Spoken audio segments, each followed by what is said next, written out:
Hey guys, tonight we begin with the remarkable lives and incredible resilience of medieval peasants, the everyday heroes who, despite the odds, managed to survive some of the coldest and most brutal nights in history. From makeshift insulation tricks to communal sleeping strategies, their story is one of grit, ingenuity, and determination. So before you get comfortable, take a moment to like the video and subscribe, but only if you genuinely enjoy what I do here. And let me know in the comments where you're tuning in from and what time it is for you. It's always fascinating to see who's joining us from around the world. Now, dim the lights, maybe turn on a fan for that soft background hum, and let's ease into tonight's journey together. When you think of medieval life, you might imagine jousting knights, grand feasts, and merry fairs. But for the average peasant, winter was less about merriment and more about, how do we not die tonight? It wasn't just a season. It was a test of endurance that came around every year, like an especially cruel teacher who didn't believe in second chances. Picture this. You're living in a tiny mud and stick hut, with walls so thin you could probably hear a bird sneeze from outside. No insulation. No windows, unless you count a small hole stuffed with animal skin. And definitely no thermostat wars with your siblings. The inside temperature of your home was usually just a polite couple of degrees above whatever the weather was doing outside. If it was freezing outdoors, it was politely slightly less freezing inside. Congratulations. Nights were the worst. Darkness swallowed everything. The wind howled like an angry ghost, and the fire in the hearth sputtered pathetically, doing its best but mostly just roasting the toes of whoever was sitting closest. If you were on the other side of the room, sorry, you might as well have been camping outside, with worse snacks. Clothing wasn't much help either. Peasants didn't own fancy fur coats or goose-down blankets. You had a couple of rough-spun wool tunics, maybe a cloak that smelled suspiciously of goat, and a hope that layering them would turn you into some kind of human onion. Spoiler, it didn't really work. And forget about snuggling under soft quilts. Beds were often nothing more than sacks stuffed with hay or straw, maybe with a few old rushes thrown in for good measure. And bonus, some fleas for extra company. Luxury, thy name is medieval peasant life. The cold wasn't just uncomfortable, it was dangerous. Frostbite, hypothermia, and general freezing to death were constant risks, especially for young children and the elderly. Every morning that you woke up still breathing was considered a minor miracle, and honestly, worth celebrating. Maybe with a slightly less frozen turnip for breakfast. So yes, surviving a medieval winter wasn't about comfort. It was about gritting your teeth, piling on every piece of cloth you owned, huddling with your livestock, and praying you didn't wake up with icicles hanging off your eyebrows. And the real adventure? It was just beginning.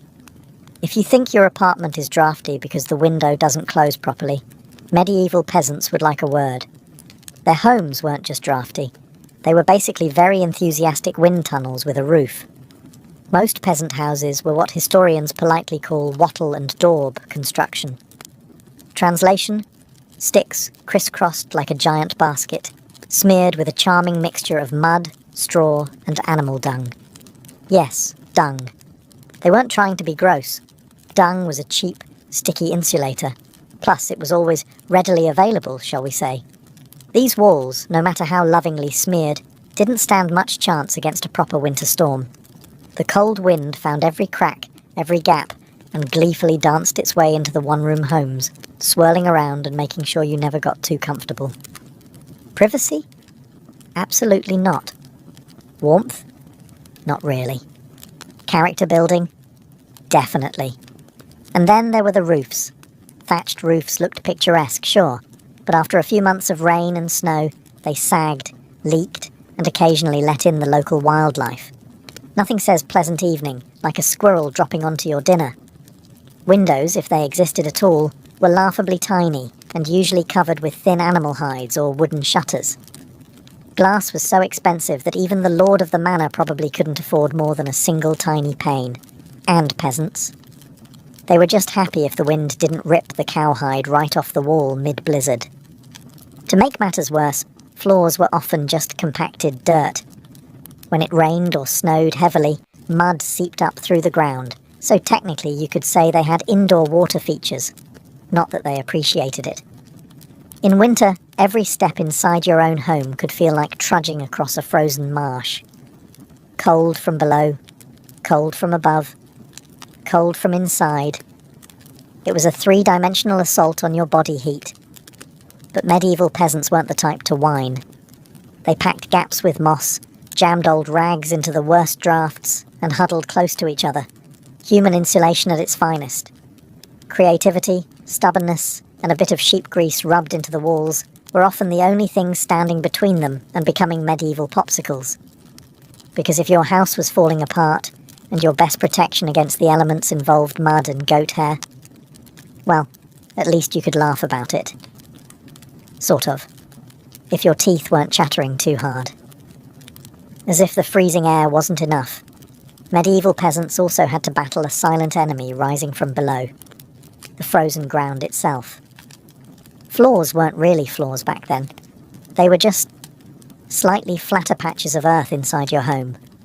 Maybe if you were lucky, someone had thrown down some straw or old rushes to give you the illusion of comfort. But make no mistake, you were sleeping one insulted back away from the cold, hard dirt. And oh, that cold was relentless. It seeped up from the earth like an evil little ghost, worming its way through the straw into your bones and straight into your very soul. If you dropped anything onto the floor during a winter night, congratulations. It was now part of the permafrost. Medieval peasants tried to fight this grim battle in a few ways. One method was layering thick mats of straw across the floor.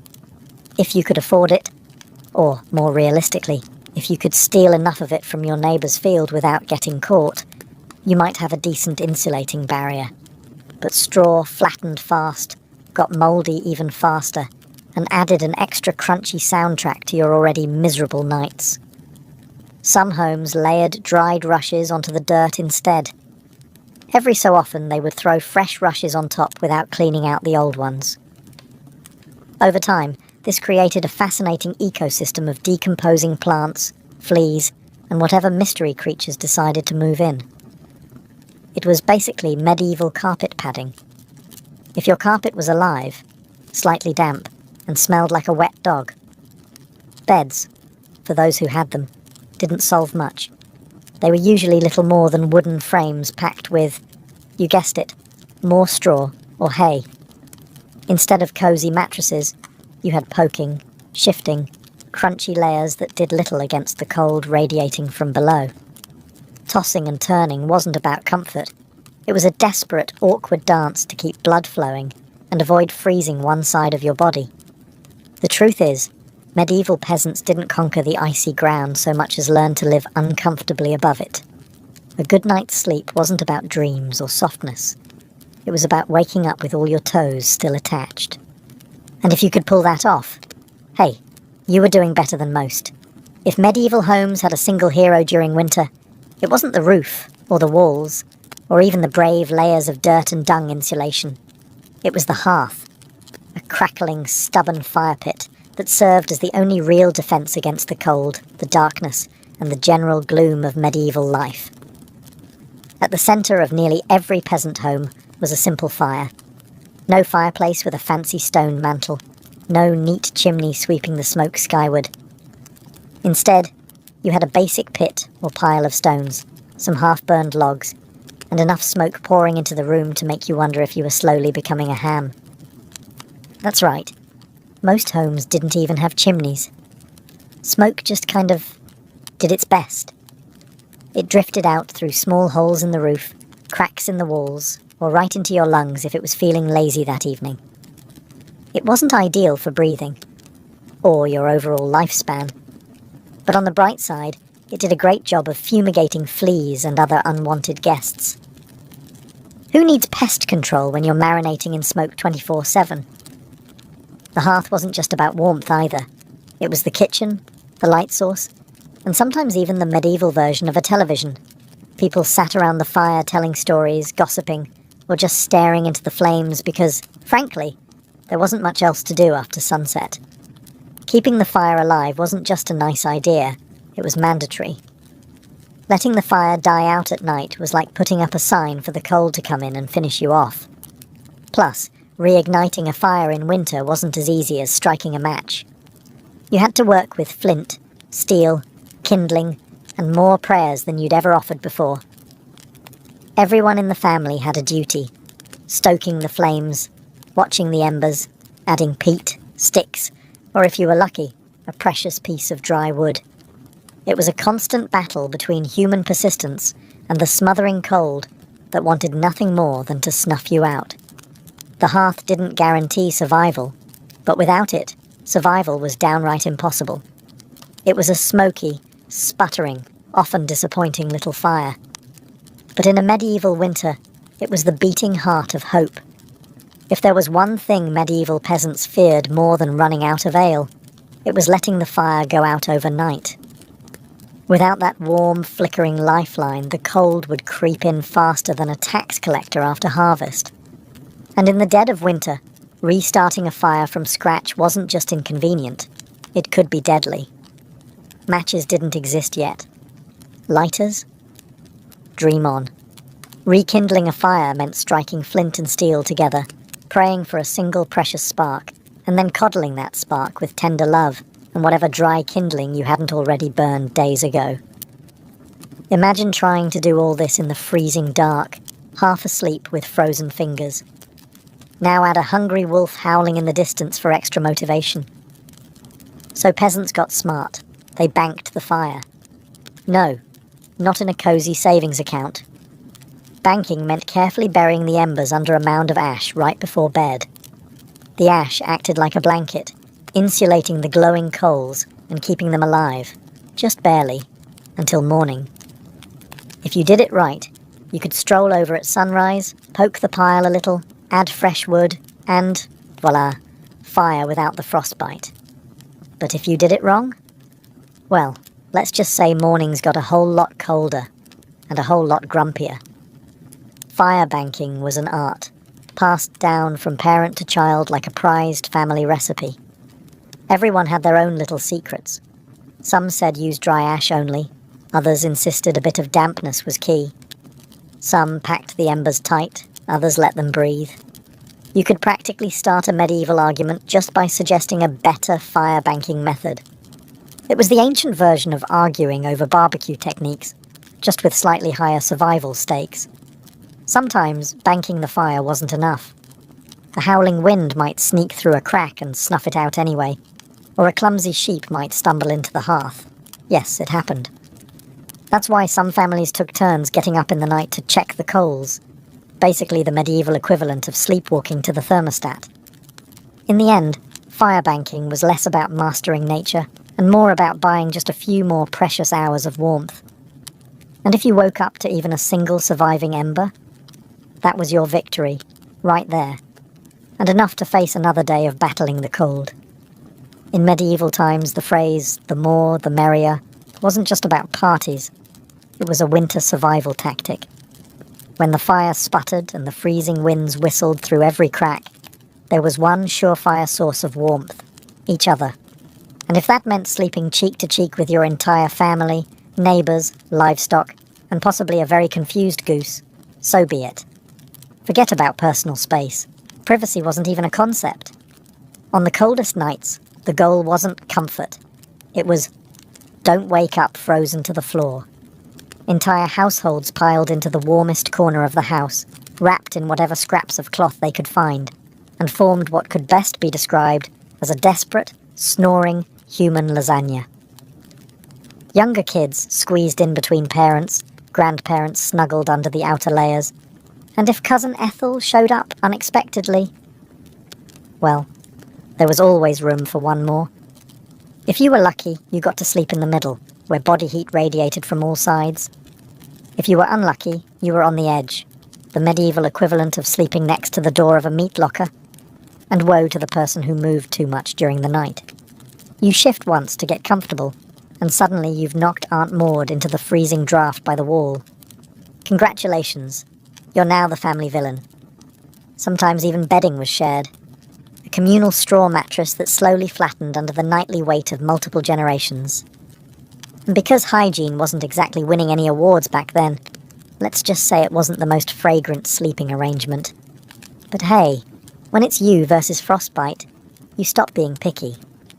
Body heat wasn't just nice, it was strategic.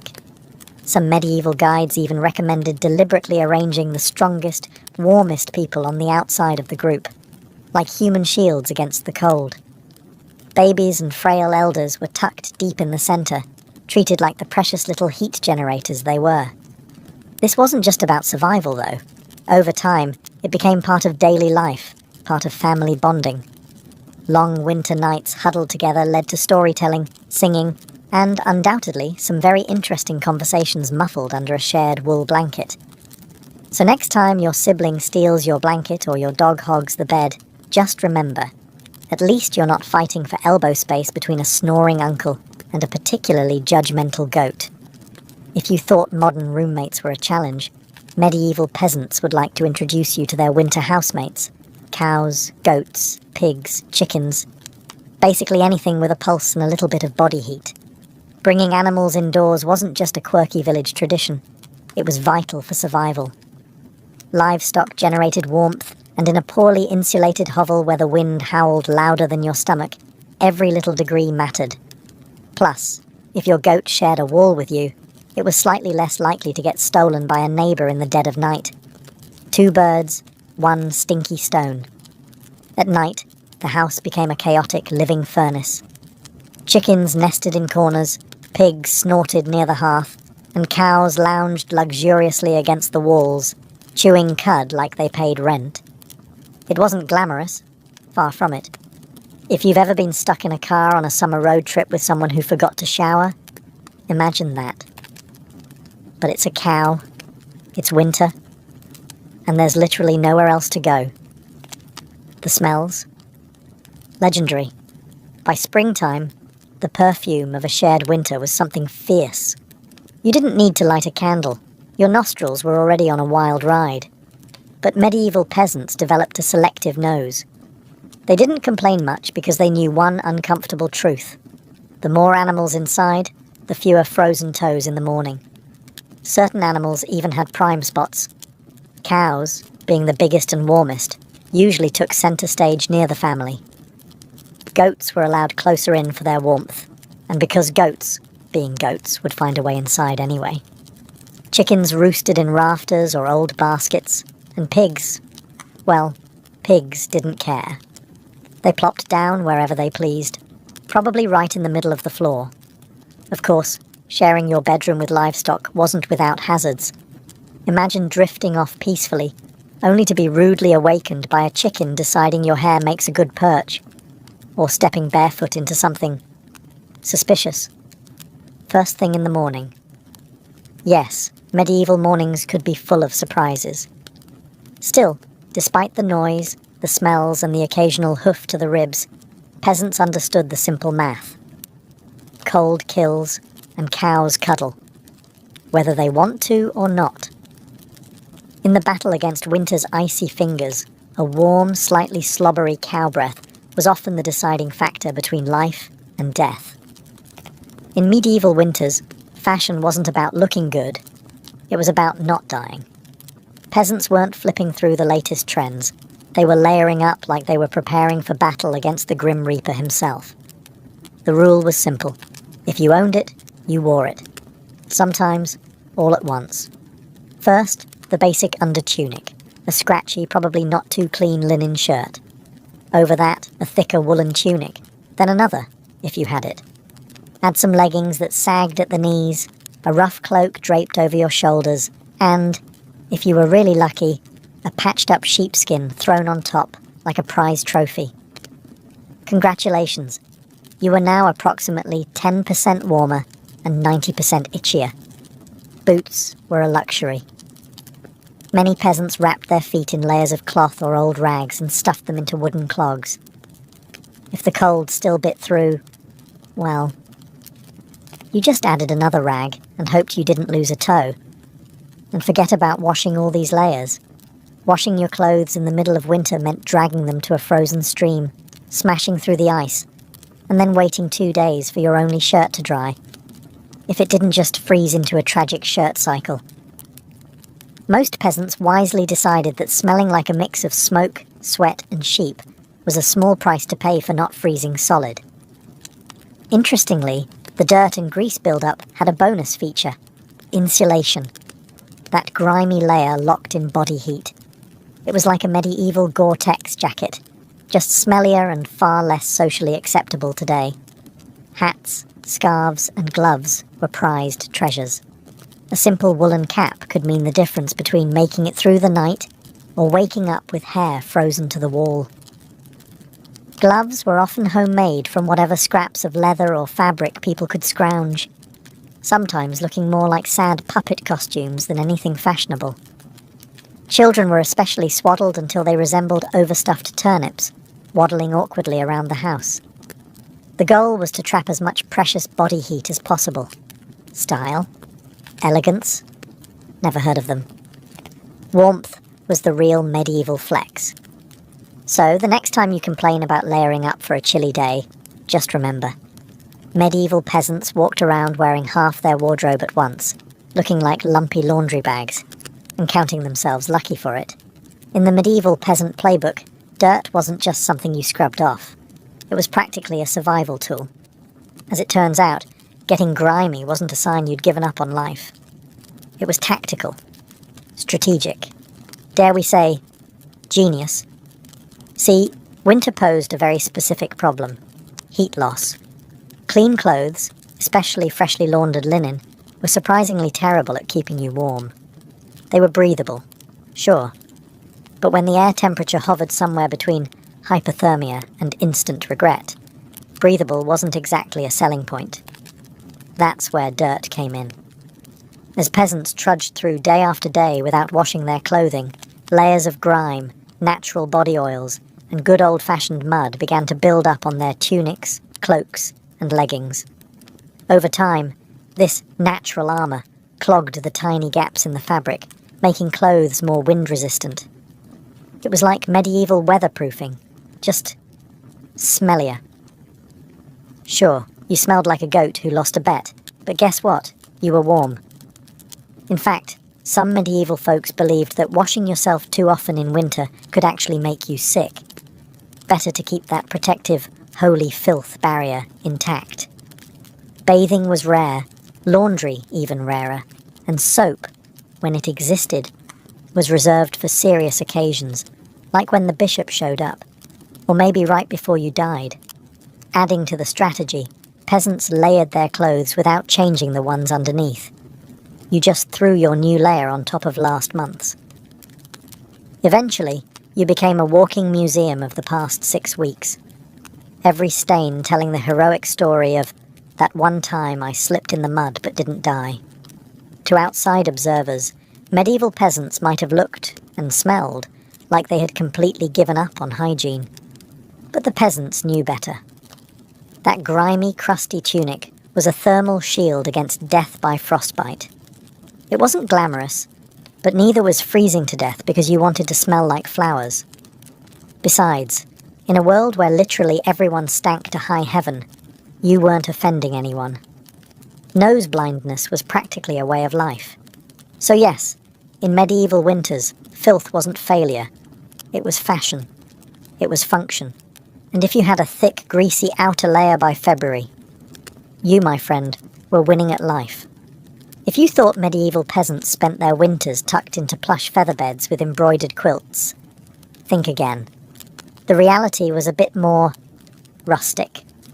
And by rustic, I mean, let's sleep on a pile of dead plants and hope for the best. Beds, in the medieval peasant world, were usually a rough wooden frame, if you could afford one, covered with a big sack stuffed full of straw, hay, or old rushes. That's it. No memory foam, no orthopedic support, no 5-star hotel experience. Just a crunchy, lumpy, slightly pokey mess that smelled faintly of barnyard and regret. Every toss and turn in the night brought a delightful soundtrack of crinkling straw, and the occasional sharp jab from a rogue stalk. Some peasants even skipped the wooden frame altogether and just threw the straw straight onto the dirt floor, creating a luxurious, ground-level sleeping experience that modern influencers would probably rebrand as earth-connected slumber. The straw mattresses weren't just uncomfortable, they were temporary. Over time, the straw flattened, grew mouldy, attracted bugs, and generally turned into a biological hazard zone. Changing the straw was a big event, usually done a few times a year if you were diligent, or whenever your bed started actively moving without your permission. Rushes were a popular alternative. These long grasses were spread thick on the floor, sometimes mixed with herbs like lavender or rosemary to mask the overwhelming odour livestock aroma of daily life. Fresh rushes smelled lovely, for about a day. After that, they became part of the muddy, trampled landscape inside the house, blending seamlessly with dirt, food scraps, and whatever else wandered in. And let's not forget the bedfellows. Fleas, lice, and other charming critters loved straw bedding almost as much as the peasants did. If you woke up scratching more than you slept, congratulations. You were living the authentic medieval experience. Despite the hardships, these humble beds were lifesavers. Piles of straw provided a crucial insulating layer against the frozen earth, and clumping together atop them created pockets of shared body heat, medieval central heating at its finest. So, next time you sink into your soft, supportive mattress, just remember, somewhere out there, a medieval peasant is looking down at you from history, grinning through a mouthful of missing teeth and saying, "Must be nice." When you live in a house made of sticks, mud, and optimism, you quickly learn that winter breezes aren't just a nuisance, they're personal attacks. Medieval peasants didn't just fight the cold from the outside, they fought it from inside their own homes, armed with nothing but whatever they could cram into the cracks. And trust me, there were a lot of cracks. Walls warped, mud crumbled, thatch sagged. The cold seemed to find new places to sneak in every night, like a mischievous poltergeist with a grudge. Sealing up the house became an art form. Peasants stuffed gaps with moss, straw, scraps of old cloth, bundles of dry grass, and sometimes even animal hair. If it was soft, squishy, or vaguely insulating, it was jammed into a hole somewhere. Some particularly determined souls daubed extra layers of mud and dung over the outside of their walls as an annual winter project. Imagine standing there in freezing weather, slapping cold manure onto your own house while muttering, "This is fine, this is luxury." Because in a way, it was. Roof leaks were another battlefield. Thatch, while cheap and plentiful, wasn't exactly waterproof, especially after a few seasons of rain and snow. Peasants would plug holes in the roof with spare bits of cloth, bundles of reeds, or, in moments of true desperation, chunks of turf stolen from the nearest field. Every home eventually started to look like a slightly sad patchwork quilt made by someone who gave up halfway through. Doors? Windows? If you had them, you were lucky. But even then, they were little more than wood planks hung by iron nails and sheer stubbornness. Window holes were often covered with animal hides or thick cloth soaked in animal fat to block out the worst drafts, and add a bonus aroma of mystery meat to the living space. Every night was a battle between human ingenuity and the relentless, sneaky cold. One minute you were warm, the next minute a sudden gust would find the one spot you missed, slapping you awake like a frosty hand of doom. Yet somehow, through cleverness, stubbornness, and a refusal to accept slightly frozen as a permanent state of being, medieval peasants patched, stuffed, and muddled their way through the worst winters nature could throw at them, one muddy handful at a time. When the cold bites hard enough to keep you awake at night, medieval peasants had a solution. Don't even try to pretend everyone's sleeping at once. Instead, they developed a survival strategy that today would make any military commander proud: sleeping in shifts. It wasn't some grand, organised system with whistles and roll calls. It was far simpler and much more desperate.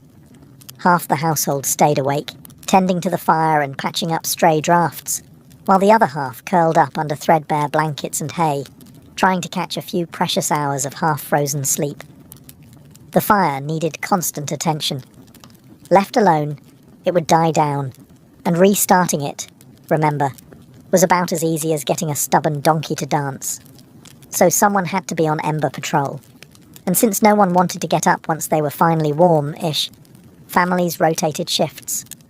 You dozed for a few hours, got elbowed awake, then stumbled over to the hearth to poke, prod and curse the fire back to life, while trying not to step on a goat. The rotation wasn't glamorous. There were no night vision goggles, no late-night snacks, and certainly no 5 more minutes snooze buttons. Just stiff joints, heavy eyelids, and a growing resentment toward whoever snored loudest during your shift. Children old enough to hold a stick were pressed into service, learning early that in winter, everyone pulled their weight, or froze trying. Grandparents sometimes stayed by the fire longer, both because of their experience and, frankly, because arthritis made lying down and getting up again a monumental event. And when it was your turn to sleep, good luck.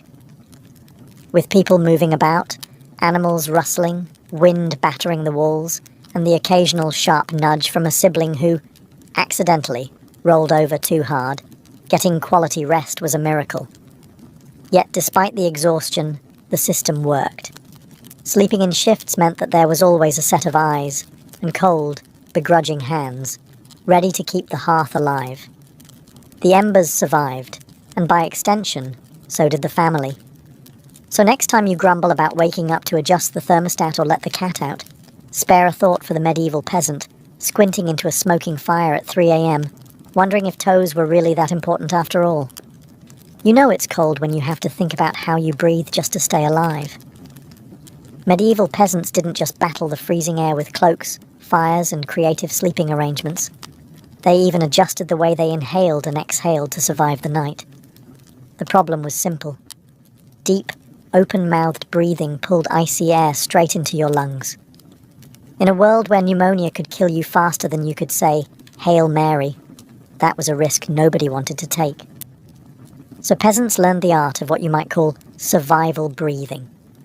Instead of sucking in huge gulps of air like they'd just run a marathon, they kept their breathing shallow, slow, and, most importantly, through the nose. The idea was to gently warm the incoming air a bit before it hit their lungs. It wasn't perfect, but it was better than coughing yourself into the grave by February. If you accidentally took a big mouthful of cold air, congratulations. You just bought yourself a ticket to a week of hacking up bits of what felt like your soul, with no doctors in sight, and grandma treating you with hot onion tea and firm prayers. Some people even tucked parts of their cloaks, shawls, or rags up over their faces while they slept, creating a makeshift breath-warmer barrier. Of course, this also meant you ended up with a damp, slightly soggy fabric patch clinging to your mouth by morning, but hey, it beat freezing from the inside out. Children were taught these tricks early on. Parents would scold little ones for panting like dogs, indoors during the cold months. And honestly, between strict breathing lessons, itchy wool layers, and sleeping next to an aggressively gassy goat, medieval childhood winters were character building on a whole different level. At night, tucked into straw bedding under piles of cloaks, and next to a gently steaming cow, breathing became an art form. Slow, steady, nose only, and as minimal as humanly possible, like some grim medieval version of a yoga retreat, only with more frostbite and fewer inspirational quotes. In the grand survival playbook, it wasn't the flashiest strategy, but it worked. One shallow breath at a time, peasants endured another night in the long, relentless war against winter. In the endless battle against medieval winter, peasants discovered an unlikely secret weapon: a full stomach. Turns out, one of the best ways to fight off the cold wasn't another scratchy wool cloak. It was stuffing yourself with something hearty and heavy right before bed. Calories meant warmth. The more your body had to digest, the more it heated itself up doing the work. It's basic medieval thermodynamics. Eat a heavy meal, generate internal heat, and maybe, just maybe, survive until morning without turning into a peasant-shaped popsicle. So what did medieval peasants pile onto their plates before a long, freezing night? Think thick stews, heavy with root vegetables like turnips, onions and parsnips. Grains were lifesavers too. Oat porridge, barley gruel, or dense, chewy rye bread. If you were especially lucky, say, after a festival day or a generous slaughter, you might even get a hunk of salted pork or a slice of dried sausage thrown into the pot. This wasn't comfort food in the Instagram sense. No delicate presentation. No artisanal garnishes. It was one enormous, vaguely brown meal, designed to sit in your gut like a friendly brick, slowly burning through the night and keeping you just a little bit warmer. It wasn't just about eating a lot. It was about eating smart. Foods that took longer to digest provided a slow, steady trickle of warmth. Fatty foods were particularly prized, not just for the energy they provided, but because fat burns slower than lean meat. A belly full of stew, bread, and a questionable amount of lard. Peak medieval winter luxury. Parents made sure even the pickiest children ate heartily. Nobody cared if little Thomas didn't like turnips. You ate the turnips, or you shivered through the night thinking about how much you missed the turnips. Harsh but effective parenting. Medieval style. Of course, heavy nighttime eating came with its own hazards. You might be warmer, but you were also risking a night of vivid, bizarre dreams, fueled by a stomach trying desperately to process an entire field's worth of cabbages. Was it worth it? Absolutely. Because in the end, peasants weren't aiming for a Michelin star meal. They were aiming to survive. And if that meant going to bed full, bloated and breathing gently through your nose next to a steaming cow, well, that was just another night in the ongoing quest to see another frosty sunrise. Long before electric blankets and fancy heated mattress pads, medieval peasants had to get creative if they wanted a little extra warmth at bedtime. And that's how the humble haybox and the ever-glamorous heated stone became winter's unsung heroes. Let's start with the haybox. It sounds rustic, and it absolutely was, but the idea was pure genius. Peasants would take a sturdy wooden box, line it thickly with hay, and use it to store food that had been cooked earlier, keeping it warm for hours. Leftover stew, hot porridge, toss it into the haybox, cover it up, and it stayed hot enough for a late-night snack without needing to risk reigniting the fire. Medieval slow cookers, basically. But peasants didn't just stop at food. They realised if hay could trap the heat from a stew pot, it could also trap the heat from something even better. Rocks. Enter the era of the heated stone. Before heading to bed, someone, probably whichever unlucky child lost the family argument, would grab a flat stone and chuck it into the heart of the hearth fire. After roasting it until it was nearly too hot to touch, a fine line between helpful and third-degree burn, they'd fish it out using a stick or some old tongs. The stone, still radiating blissful warmth, would be carefully wrapped in rags, tucked into an old piece of cloth, or jammed into a clay pot, then slipped under the hay in the mattress or down at the foot of the bed. A medieval heating pad, ready to do battle against the frozen earth. Of course, there were risks. If you didn't wrap the stone properly, congratulations. You now had a small, localized house fire. And if you dropped it on your foot, well, let's just say winter injuries weren't always caused by slipping on ice.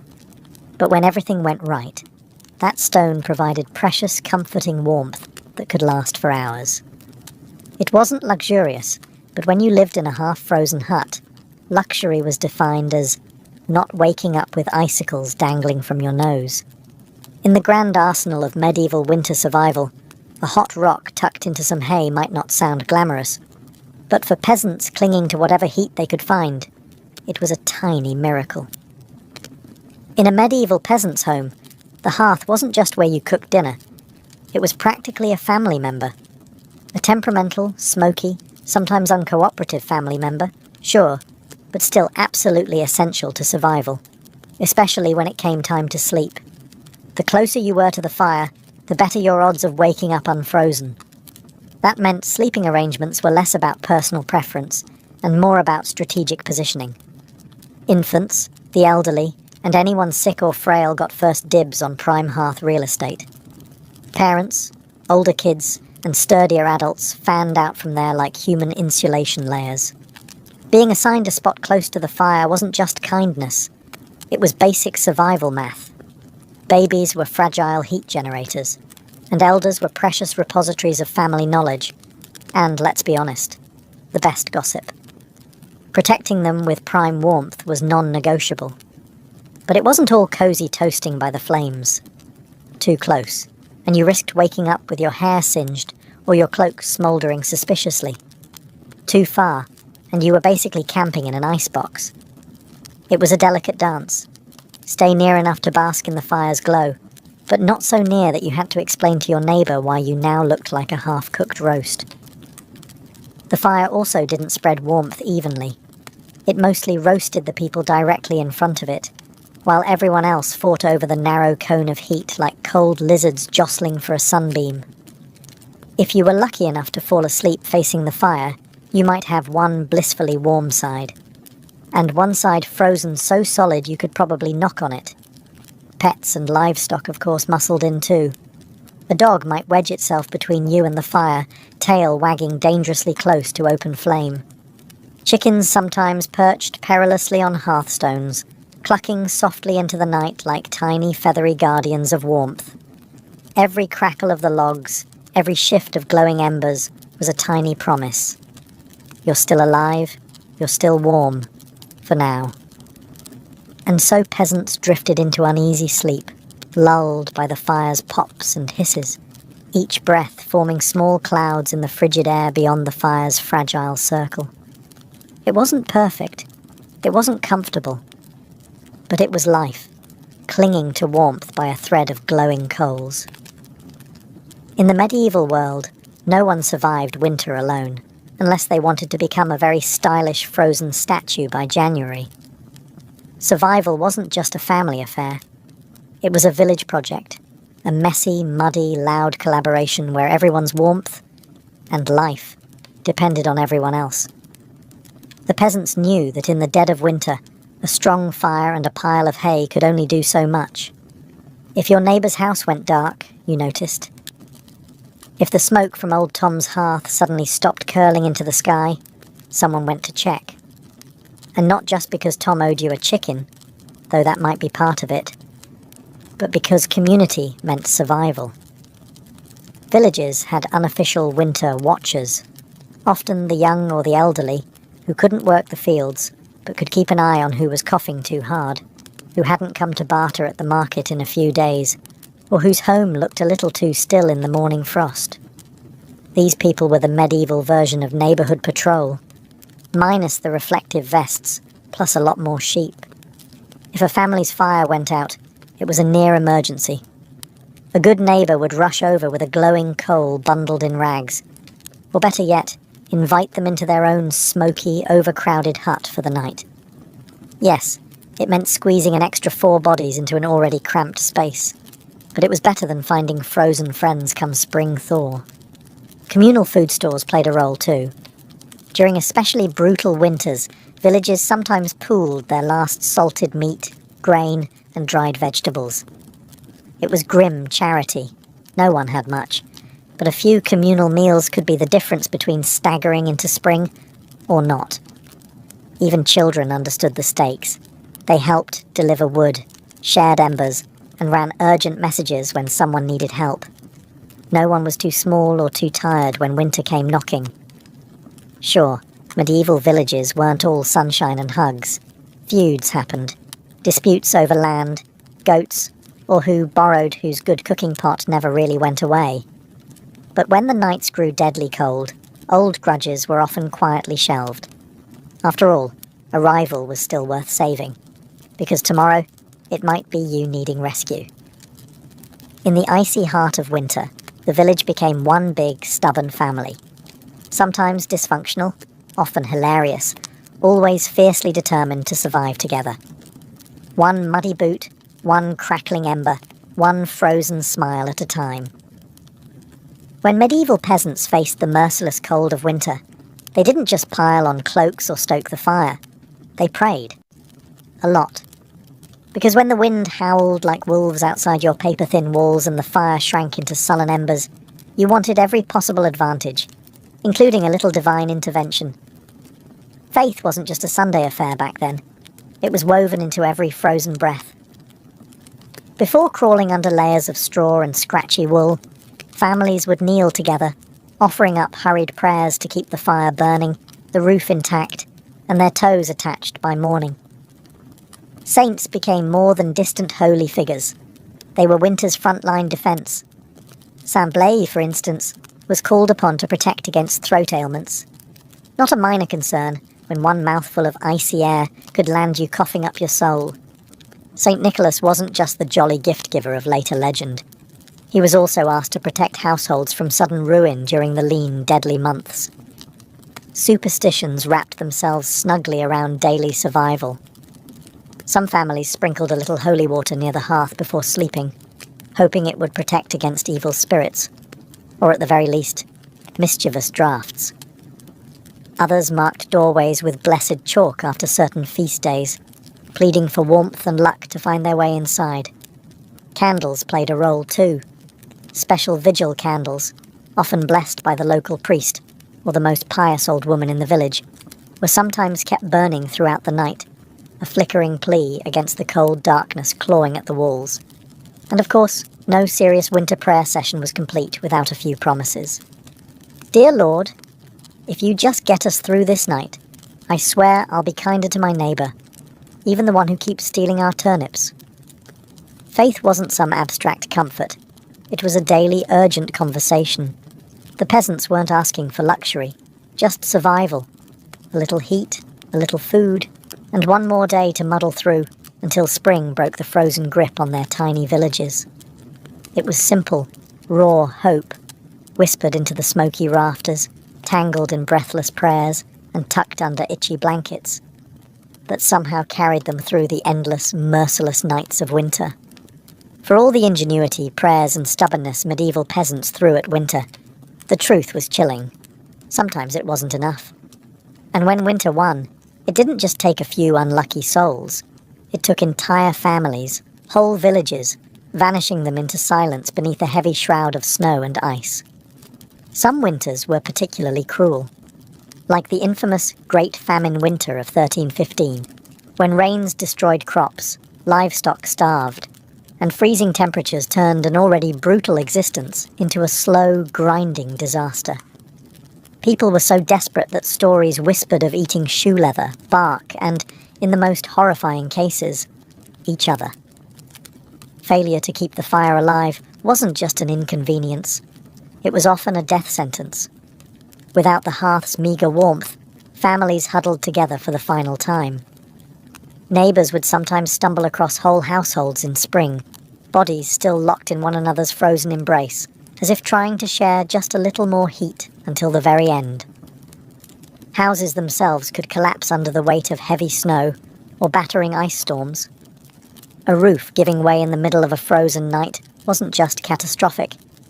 It was often fatal. Dragging yourself through thigh-deep snow to beg shelter from neighbours wasn't a guarantee either, especially if those neighbours were already stretched to the breaking point. Disease loved the cold too. Starvation weakened the body, and cramped, smoky homes turned into breeding grounds for pneumonia, bronchitis, and other deadly infections. A simple cough in December could easily be a funeral by January. And then there was the quiet horror: frostbite. Fingers, toes, even ears blackened and died while still attached to their owners. Some villagers survived winters at the cost of their limbs, a grim badge of honour that said, "I made it through, but winter took a piece of me." Yet what's most haunting isn't just the death, it's the eerie normalcy of it. People accepted that each winter, some among them wouldn't see the thaw. Death wasn't unexpected. It was just another neighbour at the door, wrapped in frost, waiting its turn. Even amid the bitter cold and constant threat, medieval peasants pressed on, stubborn, grieving, clinging to life. Because as long as there was one ember left in the hearth, one breath hanging in the frozen air, there was still a fight worth fighting. When we look back at medieval peasants, those muddy, frost-bitten survivors of endless winters. It's tempting to see only their hardships, the cracked hands, the frozen toes, the smoke-choked huts. But buried beneath all that struggle is something far more powerful, a legacy of raw, stubborn ingenuity and unbreakable endurance. They didn't have central heating, thermal jackets, or cozy memory foam mattresses. They didn't even have the luxury of assuming they'd survive until spring. But what they did have, and what they left behind, was the blueprint for resilience. Every hay-stuffed mattress, every hand-banked fire, every moss-crammed wall gap was a testament to human creativity under pressure. Faced with impossible odds, they didn't collapse in despair. They adapted. They learned from the land, from each other, and from the bitter lessons carved by each brutal winter. Their communities were built on more than shared land. They were built on shared survival.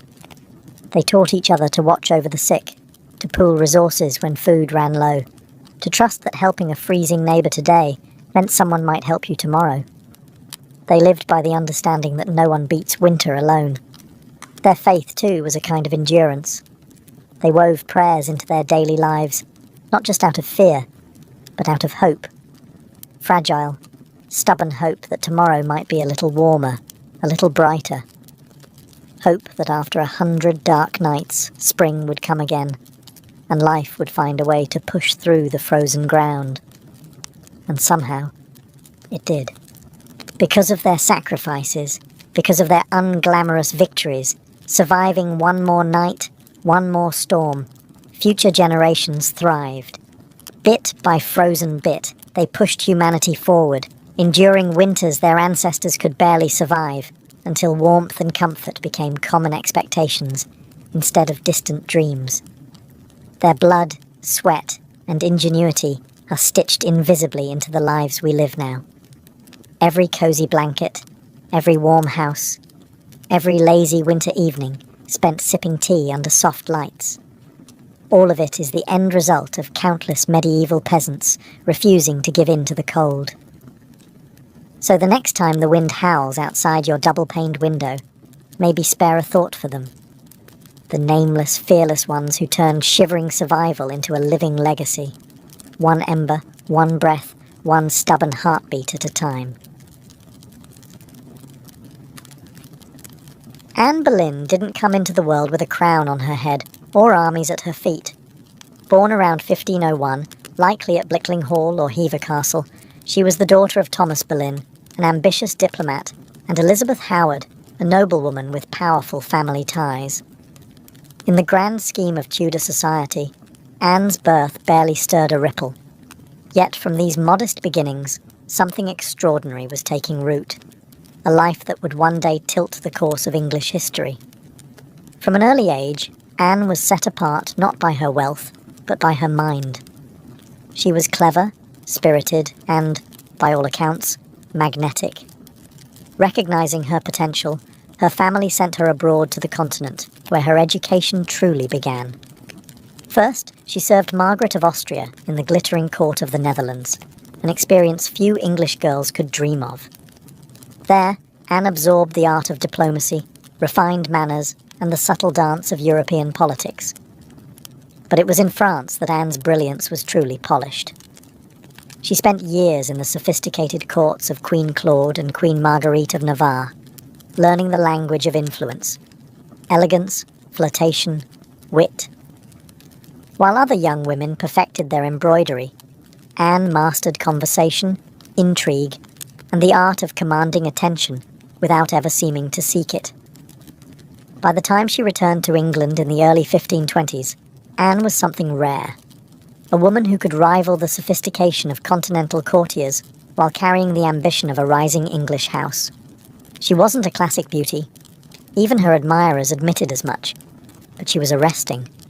Dark eyes that sparked with intelligence, a quick, musical voice, a way of moving that suggested purpose just barely concealed beneath layers of courtly grace. Anne didn't just enter rooms, she changed their gravity. At a time when a woman's fate was often sealed by birth and marriage, Anne refused to drift quietly into obscurity. She had seen the power that charm and intellect could wield in foreign courts, and she intended to use that knowledge at home. Anne Boleyn was still a young woman then, clever, ambitious, untested. But history was already beginning to stir around her.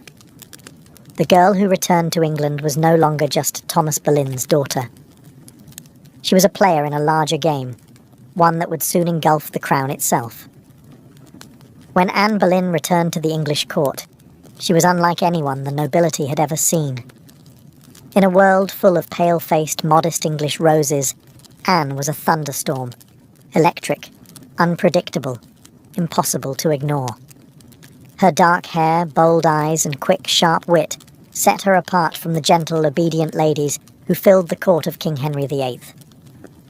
At first, she played the role expected of her, a maid of honour to Queen Catherine of Aragon. But even in the Queen's shadow, Anne's presence flickered like a candle too bright to snuff out. She danced gracefully, spoke French with the ease of a native, and laughed with a confidence few women dared display. Men noticed. Women gossiped. The court buzzed quietly about the striking Boleyn girl. It wasn't long before she caught the most dangerous attention of all, the king himself. Henry VIII was no stranger to flirtation. His court was a playground of whispered promises and secret liaisons. But Anne was different. She didn't swoon at his compliments or fall eagerly into his arms like so many others had. She teased. She challenged. She refused. Henry, a man used to instant adoration, was captivated. The more Anne held him at arm's length, the deeper he fell. Letters passed between them, filled with declarations of love, frustration, longing. Henry offered her the role of royal mistress, the most powerful unofficial position at court. Anne, astonishingly, said no. She would not be just another conquest, a forgotten mistress lost to time. If Henry wanted her, he would have to make her his wife. It was a gamble so audacious that it stunned the court. After all, the king was already married. His queen, Catherine, was beloved by the people and fiercely protected by her nephew, the Holy Roman Emperor. The church itself would have to be defied for Henry to claim Anne. But Anne didn't flinch. She had lived in the courts of Europe, where queens wielded soft power from behind lace fans and painted smiles. She knew ambition was a dangerous game, but it was a game she intended to win.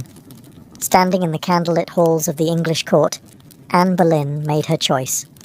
Not to be merely admired, but to change her destiny, and England's, forever. What began as an intense flirtation between King Henry VIII and Anne Boleyn soon spiraled into a national crisis. Henry wasn't merely besotted, he was obsessed. And in his obsession, he was willing to tear apart everything England had known for centuries. The king's desire to marry Anne hit a small snag. Namely, he was already married to Queen Catherine of Aragon. Catherine, dignified and resilient, refused to quietly step aside. She had been Henry's faithful wife for 2 decades, and in the eyes of God and the English people, she was the rightful queen. Divorce wasn't just scandalous, it was almost unthinkable. But Henry was determined. He convinced himself, and tried to convince everyone else, that his marriage to Catherine was cursed because she had once been married to his brother, Arthur. Never mind that the Pope had granted special permission for their union years ago. Henry now insisted that his soul was damned unless he annulled the marriage. Anne, for her part, knew better than to appear too eager. She kept herself just out of reach, alternately encouraging Henry's hopes and maintaining her distance. Every glance, every word was measured.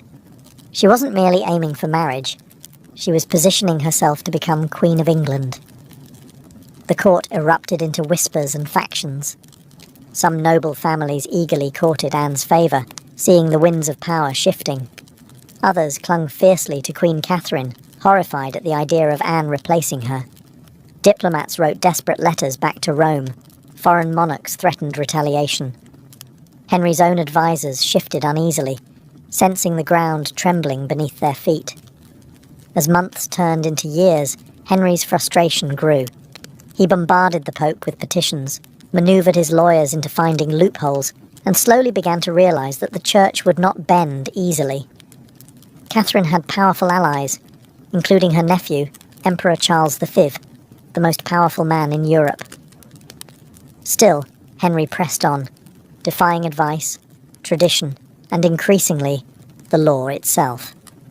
His courtship with Anne had become something far greater than personal desire. It was now a challenge to the very structure of England's political and religious life. Anne wasn't just capturing a king's heart. She was dragging an entire kingdom into uncharted waters. A dangerous game had begun, and there could be no turning back. After nearly 7 agonising years of manoeuvring, scandal and diplomatic chaos, Anne Boleyn's gamble paid off. In January 1533, she secretly married Henry VIII, a bold move, given that he was still, technically, married to Catherine of Aragon in the eyes of the Pope and much of Europe. By June, Anne was crowned Queen of England in a lavish ceremony at Westminster Abbey. It should have been the crowning moment of her life, but the atmosphere was far from universally joyful. The people of London watched with wary eyes. Some cheered, others muttered prayers for Queen Catherine. Many wondered if this new queen, with her French manners and daring spirit, was a blessing or a curse. Anne entered her queenship not as a beloved figure, but as a storm. Unlike Catherine, who embodied traditional English values of humility and piety, Anne was dazzling, provocative, and politically savvy. She wore bold colours, commanded the court with sharp intelligence, and made powerful enemies with breathtaking speed. Her position, while seemingly secure, was also terrifyingly precarious. Everything rested on one thing: providing Henry with a male heir. Anne knew this as keenly as anyone. She was not merely Henry's lover anymore, she was the hope of a dynasty. Early in her pregnancy, Anne and Henry were elated, certain the child would be a boy.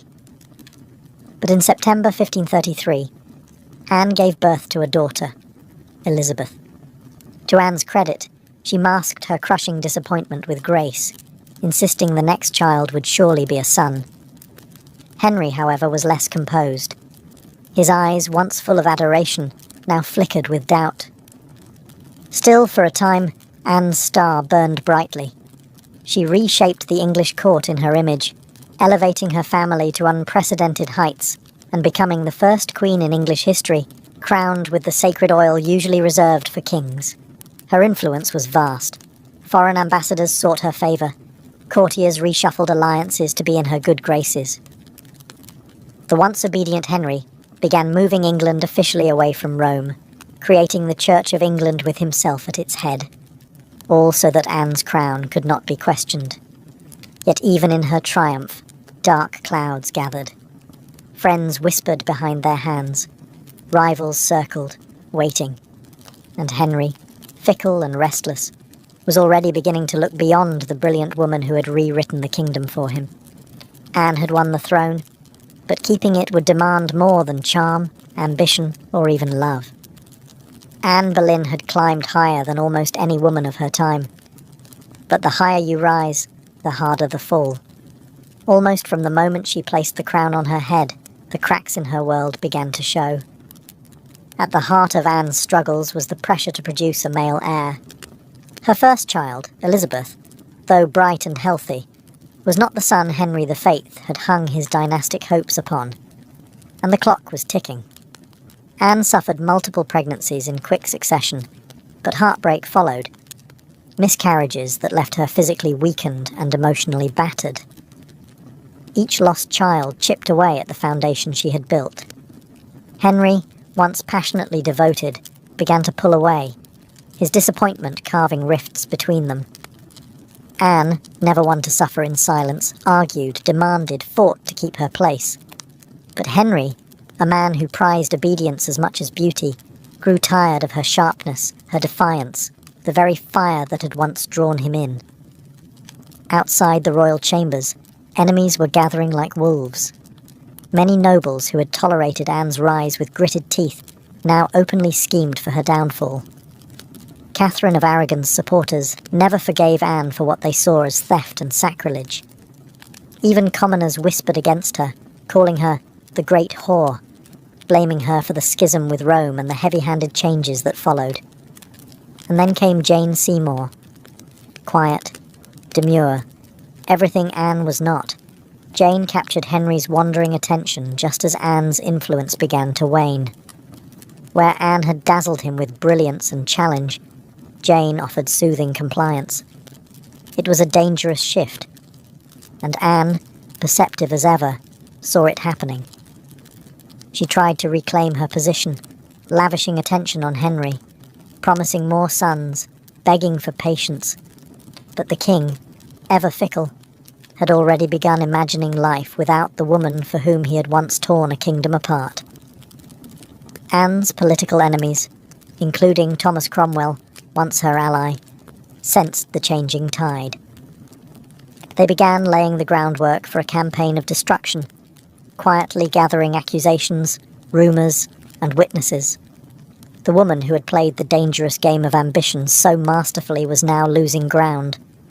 Anne had won her crown through cunning and courage. But in the brutal, shifting world of Henry's court, past victories meant little. Only fresh success mattered, and Anne's enemies were sharpening their knives. The queen who had shattered a kingdom would soon see how quickly a kingdom could shatter her. Anne Boleyn's enemies didn't attack her with armies or swords. They came with whispers, secrets, and carefully sharpened lies. In the back rooms of court, betrayal was brewing. Silent, patient, deadly. Thomas Cromwell, once Anne's greatest ally in the English Reformation, had turned against her. Their alliance had been built on mutual ambition, but now their interests clashed. Anne wanted reforms to help the poor and limit the power of greedy nobles. Cromwell wanted stability, favour with Henry, and no interference. Anne's boldness had made her dangerous. And in Henry's fickle heart, love had curdled into irritation, suspicion, and cold detachment. Anne had few true friends left. Even her charm, once her greatest weapon, now grated against the court's hunger for a gentler, more pliable queen. And Jane Seymour, quiet and calculating, waited just out of sight, the perfect contrast to Anne's fading fire. It was Cromwell who moved first. Knowing Henry was restless, knowing that the king wanted an exit but lacked a convenient excuse, Cromwell offered a solution. What if Anne could be removed, not by divorce, which would humiliate Henry, but by disgrace? The accusations were wild, monstrous even. Adultery, incest, conspiracy against the king. Anne, the proud, brilliant queen, painted as a betrayer, a temptress, a threat to the very crown she once redefined. Cromwell carefully gathered evidence, coaxing confessions under torture, twisting courtly flirtations into damning testimony. Several men, including Anne's own brother, George Boleyn, were arrested. The charges made little sense. They were riddled with contradictions and impossibilities. But in Henry's court, truth was whatever the king needed it to be. Anne, sensing the tightening noose, fought desperately. She appealed to Henry's memory, to the love they had once shared. But it was no use. The man who had once torn England apart for her now refused to meet her eyes. In May 1536, Anne was arrested and taken to the Tower of London. As the great gates slammed shut behind her, she knew the truth. She was no longer a queen. She was a prisoner, a pawn trapped in the brutal game she had once played so masterfully. Betrayal had sealed her fate. And now, alone in the tower, Anne Boleyn waited for the final move. Anne Boleyn stood in the great hall of the Tower of London, facing a tribunal of nobles, many of whom owed their very titles and fortunes to her rise. Now, they sat in judgment, cold and watchful, prepared to erase the woman who had once changed the destiny of England. The charges against her were shocking. Adultery with multiple men, including her own brother, George Boleyn. High treason. Conspiracy against the king. In another world, such accusations against a queen would have been unthinkable. But here, now, they were simply theatre. A grim performance designed to give Henry VIII exactly what he wanted. Anne's downfall wrapped in a thin veil of legality.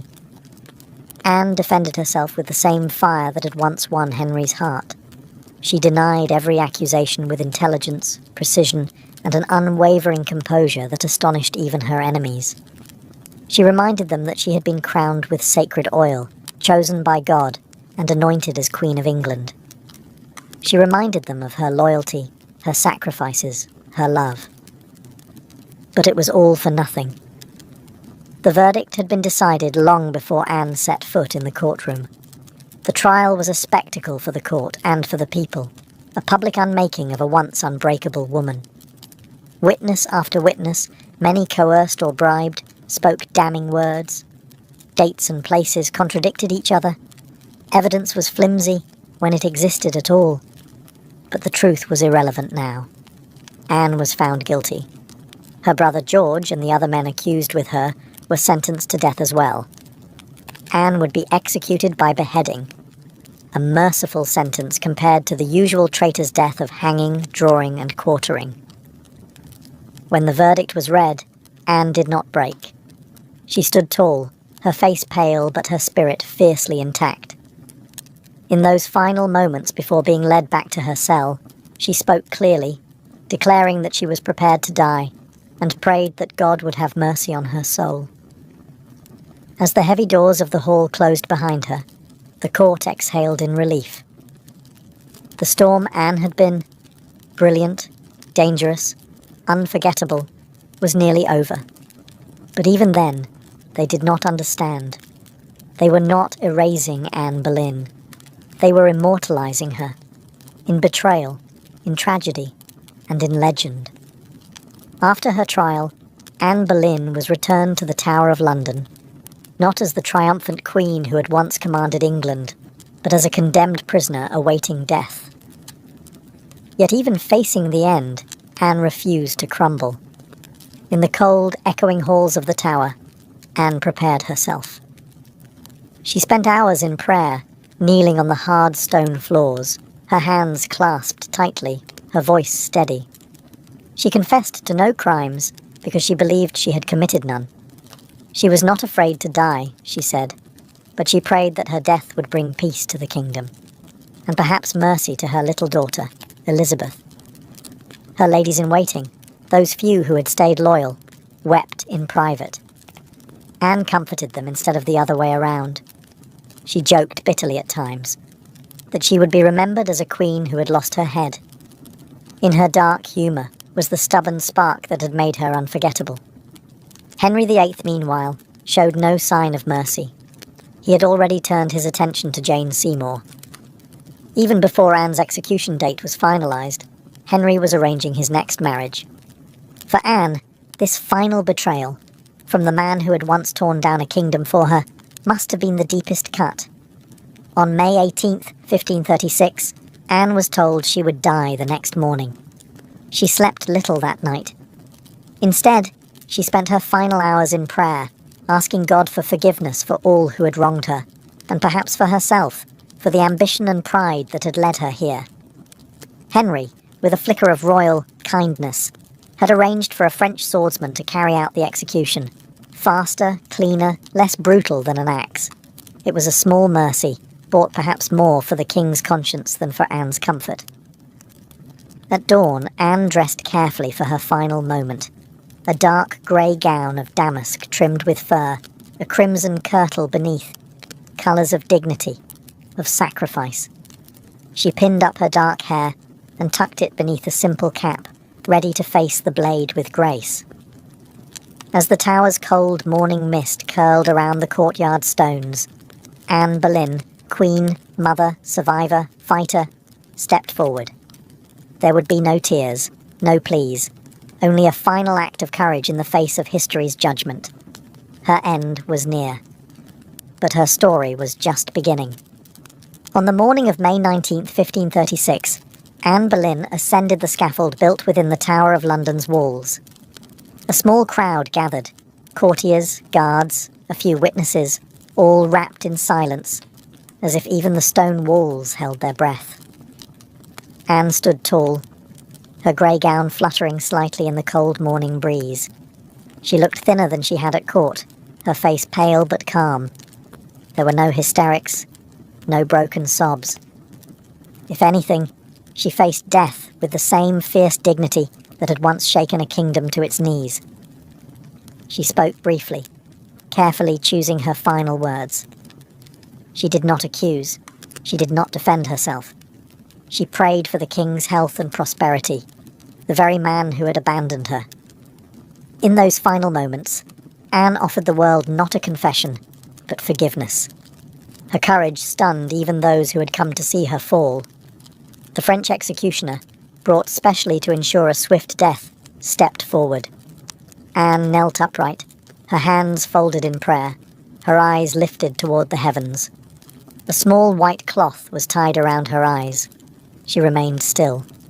The sword flashed once, silent, swift, and Anne Boleyn, queen, mother, history maker, was no more. She was buried quickly in an unmarked grave within the tower grounds, laid to rest in an arrow chest because no proper coffin had been prepared for her. A queen once crowned in gold, now left to vanish without ceremony. Yet Anne's story didn't end in that cold grave. Her daughter, Elizabeth, the child whose birth had once disappointed a king, would rise to become one of the greatest monarchs in English history. Elizabeth I, the Virgin Queen, whose reign would see the flowering of English art, power, and global influence. A queen who inherited her mother's fierce spirit, sharp mind, and unyielding resilience. Anne Boleyn changed the course of England forever. Her ambition helped trigger the break with Rome and the birth of the Church of England. Her fall showed the world that even queens could be cast aside. Yet through her blood, through Elizabeth, Anne's legacy blazed brighter than any crown she had worn in life.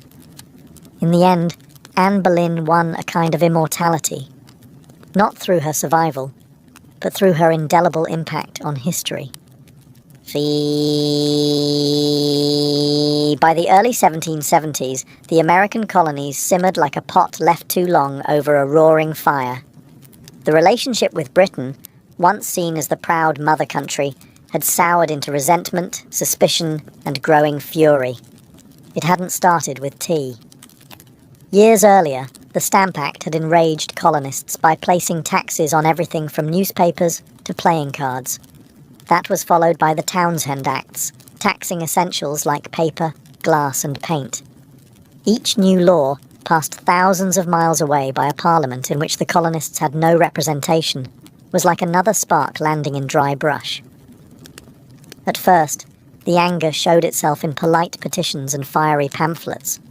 Colonial assemblies drafted formal protests. Merchants organised boycotts. Writers like Samuel Adams and John Dickinson filled newspapers with passionate arguments about liberty and rights. But as time wore on, frustration deepened into something darker. A slow realization that Britain wasn't listening. Worse, Britain didn't care. Many colonists clung to the hope that if they just made enough noise, if they just reasoned hard enough, Parliament would repeal the taxes. And sometimes they did. The Stamp Act was famously repealed after loud colonial protest. But every small victory was followed by new legislation, new taxes, new insults. It wasn't about the money. It never really was. The taxes themselves were modest by British standards. What infuriated the colonists was the principle. They were being taxed without consent, treated as subjects rather than citizens, ruled like distant possessions rather than partners. Boston, more than any other city, became the beating heart of resistance. The Sons of Liberty, a secretive, fiery group of patriots, grew louder and bolder.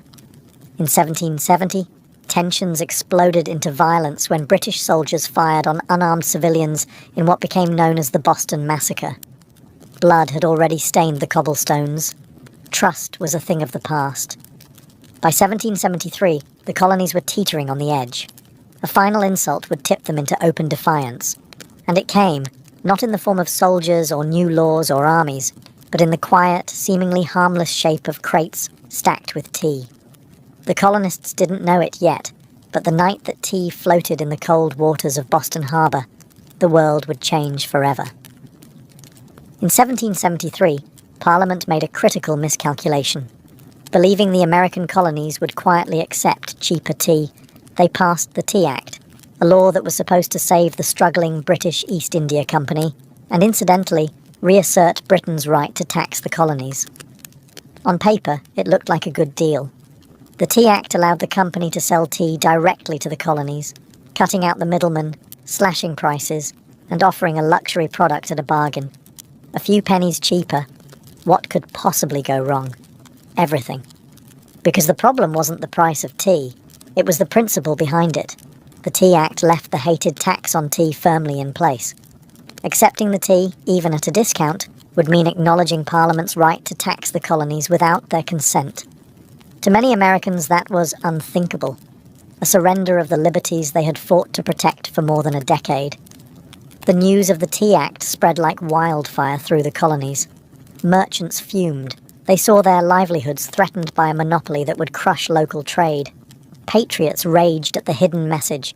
The Crown still believed it could do whatever it pleased. In Boston, the reaction was especially fierce. Already a city scarred by the Boston Massacre and years of economic hardship, Bostonians recognized the Tea Act for what it was, a trap disguised as a bargain. Refusing the tea became a matter of honor, a litmus test for loyalty to the cause of liberty. Public meetings swelled. Newspaper columns burned with fiery rhetoric. Groups like the Sons of Liberty, led by Samuel Adams and others, organized boycotts, vowing that no East India Company tea would be unloaded, sold, or drunk on American soil.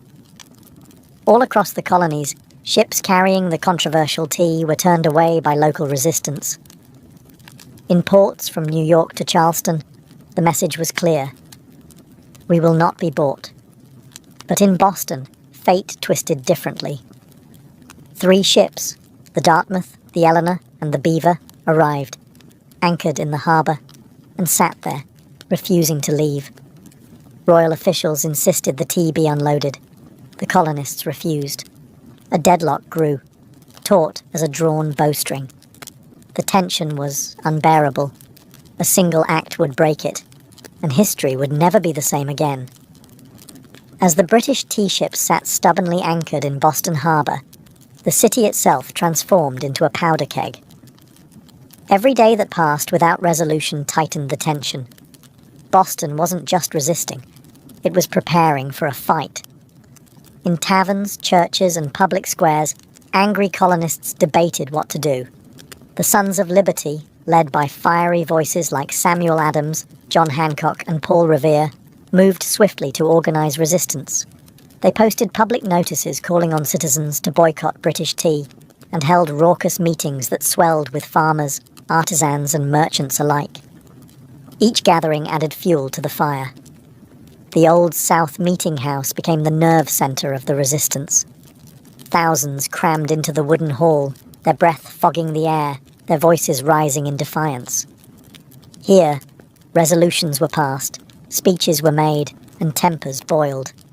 Each vote against the unloading of tea was another hammer blow against British authority. But while the people of Boston stood united, the clock was ticking. British law demanded that imported goods, like tea, be unloaded and the tax paid within 20 days. If the ships remained after the deadline, customs officials would seize the cargo and the tax would be collected by force. The Sons of Liberty understood that once the tax was paid, even under protest, the principle would be lost. It wasn't just about the tea anymore. It was about whether the colonies would accept being treated as subjects without rights, or whether they would stand and fight for their future. Meanwhile, the Royal Governor of Massachusetts, Thomas Hutchinson, dug in his heels. He refused to let the tea ships leave without unloading their cargo, demanding that the law be obeyed, colonial outrage be damned. To him, backing down meant admitting that mobs, not monarchs, ruled the colonies. Boston's standoff became a spectacle. Every man, woman, and child knew that something was coming. You could feel it in the air, that cold, sharp sense before a storm when the world holds its breath. All it would take was one spark to ignite an explosion. And somewhere among the crowded streets and crowded hearts of Boston, a decision was quietly taking shape, a plan that would echo across oceans and empires. December 16th, 1773, dawned grey and cold over Boston, a city balanced on the edge of history. For nearly 3 weeks, the tea ships had sat in the harbour like ticking bombs. Now, the final deadline had arrived. According to British law, the tea had to be unloaded, and the tax paid within 20 days of a ship's arrival. If it wasn't, customs officials could seize the cargo, and British troops could be called in to enforce the law. Everyone knew it. Everyone knew what was at stake. If the tea came ashore, the principle was lost. If the colonists allowed it, even once, their cause, their claim to rights and liberty, would unravel. That morning, thousands of Bostonians and nearby colonists packed into the Old South Meeting House, the largest building in town. Some had walked miles through the icy countryside to be there. The meeting was so packed that men spilled out into the streets, straining to hear the fiery speeches echoing through the halls. Samuel Adams, the iron voice of rebellion, presided over the gathering. Speaker after speaker rose to denounce the Tea Act, to cry out against tyranny, to urge immediate action. But even among the defiants, uncertainty hung heavy. What could be done without sparking outright war? How could they stop the tea without opening the floodgates to brutal retaliation? As the afternoon wore on, riders galloped in with grim news. Governor Thomas Hutchinson remained unmoved. The ships would not be allowed to leave without unloading. The tea would be seized, the tax collected, the king's law enforced. The crowd buzzed with fury. The walls of the meeting house seemed to shudder with the force of it. Yet Samuel Adams stood calmly and spoke the words that signalled the end of debate. This meeting can do nothing more to save the country. A simple sentence. But everyone knew what it meant. There would be no more petitions, no more compromises. Action would be taken. Outside, a war whoop cut through the gathering gloom, the signal. Men disguised themselves quickly, smearing soot on their faces, donning blankets and feathers in crude imitation of Mohawk warriors. It wasn't about fooling anyone. It was about creating a symbol, a message no one could mistake. The deadline had passed. Boston would answer not with words, but with defiance. As twilight deepened over Boston on December 16th, 1773, the quiet streets began to stir. Figures moved through the shadows. Ordinary men cloaked in rough blankets, their faces blackened with soot, some adorned with feathers. They weren't trying to fool anyone into believing they were real Mohawks. Their disguise was symbolic, an act of shedding their old identities, of taking a stand as something new, something fierce. By the dozens, they made their way to Griffin's Wharf, where the 3 tea ships, the Dartmouth, the Eleanor, and the Beaver, lay anchored. The harbour water churned cold and dark beneath them, thick with the sharp bite of winter air. There was no shouting, no drunken chaos. This was not a riot. It was a mission, carried out with calm, ruthless precision. Armed with hatchets and clubs, the disguised colonists swarmed the ships, overwhelming the few crew members still aboard. No harm came to the sailors. They were pushed aside, watched in silence as the operation began. Men split open the wooden chests with practiced blows, the fragrant smell of fresh tea spilling into the cold night air. Others heaved the crates overboard, their heavy splashes echoing across the still waters of the harbour. Chest after chest, 342 in total, was broken and dumped, until the black water swirled with thousands of pounds of tea leaves. Spectators watched from the wharf, silent, awed. British guards stationed nearby made no move to intervene.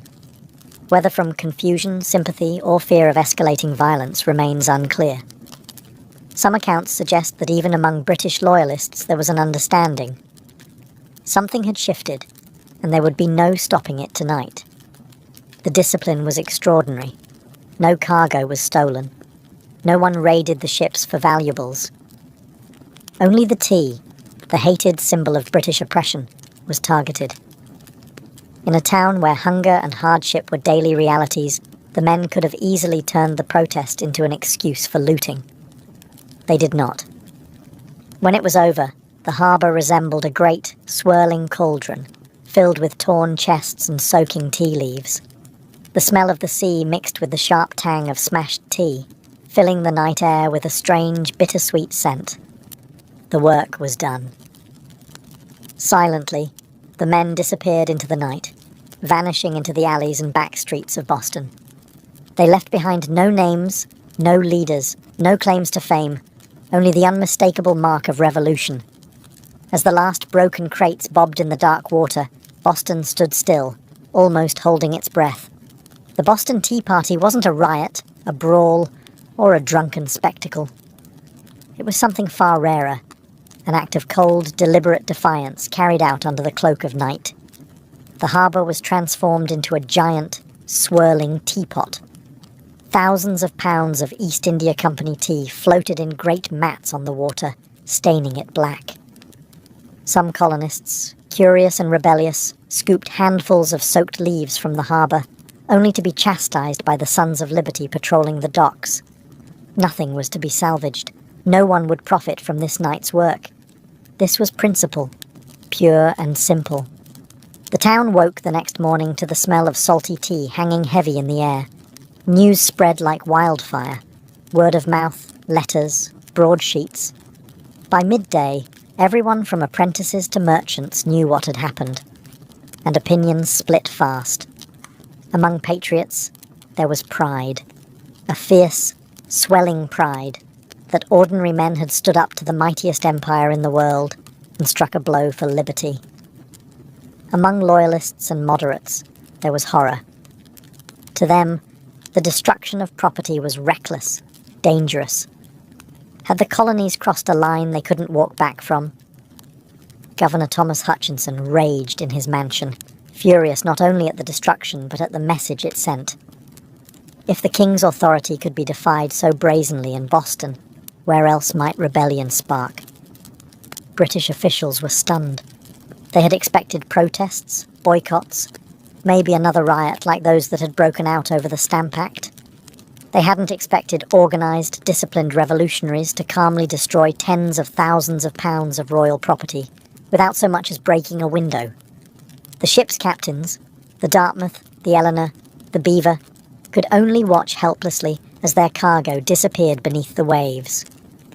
In the official ledgers, the night's loss would be tallied at over 10,000 British pounds, a fortune. But the real loss wasn't measured in pounds sterling or ruined tea. It was measured in trust, in loyalty, in the fragile illusion that Britain still ruled her colonies with consent. The night the tea sank, something deeper rose to the surface, a shared undeniable truth. The age of peaceful protest was ending. A reckoning was coming, and Boston was ready. When word of the Boston Tea Party crossed the Atlantic and reached London, the reaction was swift and furious. To British officials, it was not simply a protest. It was rebellion, an open, mocking challenge to royal authority that could not be ignored. King George III, upon hearing the news, was said to have grown cold with anger. Parliament, already frustrated by years of colonial disobedience, exploded in outrage. They demanded punishment, not just for the city of Boston, but as a warning to all the American colonies. The result was a series of laws so harsh they were quickly nicknamed the Intolerable Acts in America. The first blow came swiftly, the Boston Port Act. In one brutal stroke, Parliament ordered the closure of Boston's bustling harbour, the economic lifeline of the city, until the destroyed tea was paid for and order restored. Ships could no longer enter or leave. Trade vanished. Goods and supplies dried up.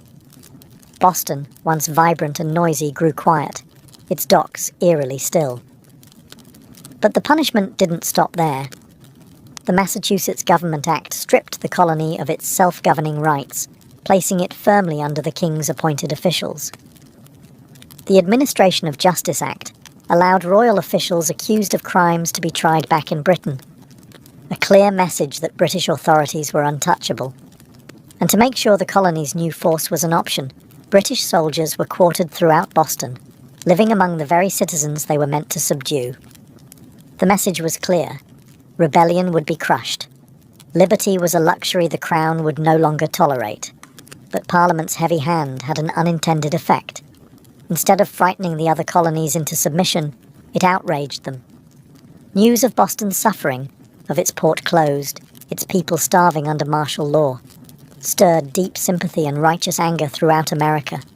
Wagon loads of food and supplies poured into Boston from neighboring colonies.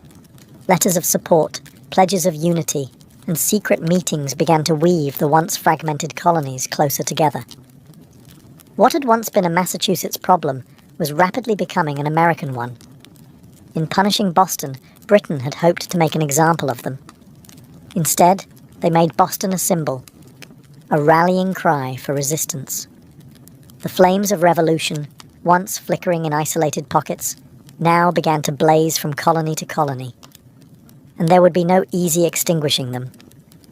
The punishment of Boston sent shockwaves far beyond the rocky shores of Massachusetts. Across the 13 colonies, outrage turned into something far more dangerous for Britain: unity. For years, the colonies had acted like distant cousins, bickering and competing, separated by geography, religion, and trade rivalries.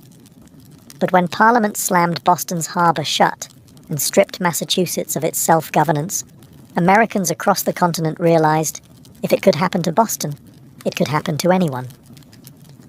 From Virginia to Pennsylvania, South Carolina to New Hampshire, the response was swift.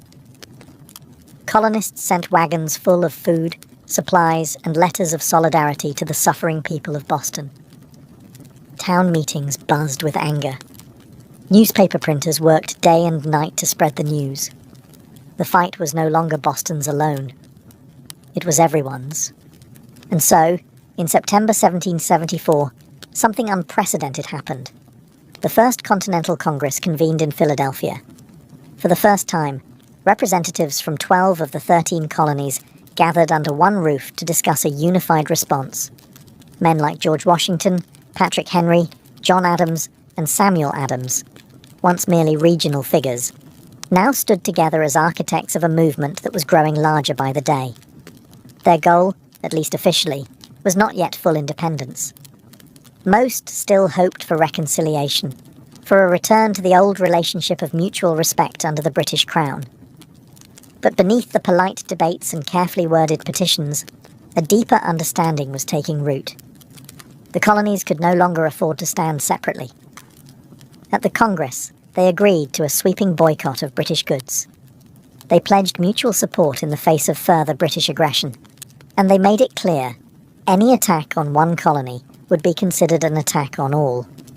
In taverns and meeting houses across the continent, ordinary people began using words that had once been whispered only in private: unity, resistance, liberty. In bringing the hammer down on Boston, Britain had imagined it would crush rebellion. Instead, it had welded the colonies together into something far more dangerous, a people who, despite their differences, were beginning to think of themselves not as scattered provinces, but as Americans. The winds of revolution were no longer just stirring. They were gathering into a storm, and it was too late for Britain to stop it. The night the tea sank into Boston Harbor, it wasn't just crates that were destroyed. It was the illusion that the American colonies could remain loyal subjects forever. The Boston Tea Party lit a spark that no king, no army, no distant parliament could ever snuff out. In the months that followed, that spark caught fire across the colonies. What had once been protests, boycotts, and polite petitions hardened into open resistance. Town militias began drilling openly. Storehouses filled with powder and shot. Men who had once toasted King George III in taverns now whispered about revolution under the same roofs. Boston became a symbol of sacrifice, battered but unbowed. The more Britain tried to tighten its grip, the more the colonies slipped through its fingers. Every ship that sailed past the closed, silent harbour of Boston was a silent reminder that tyranny had met its match in American defiance. When Parliament passed the Intolerable Acts, They intended to make an example out of Boston, to scare the other colonies into submission. Instead, they had created a martyr city, a rallying cry.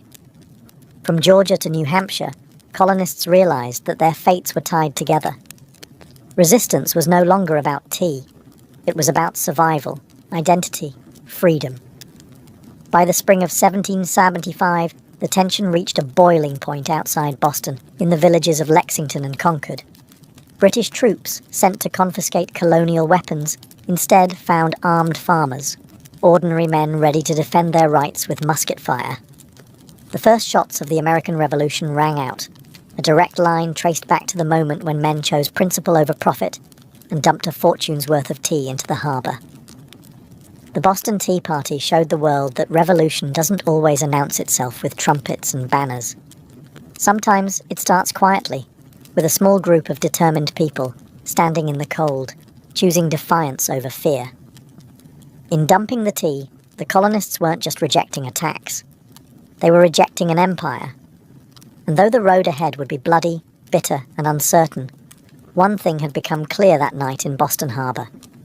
The American colonies were no longer loyal subjects. They were something new, something dangerous.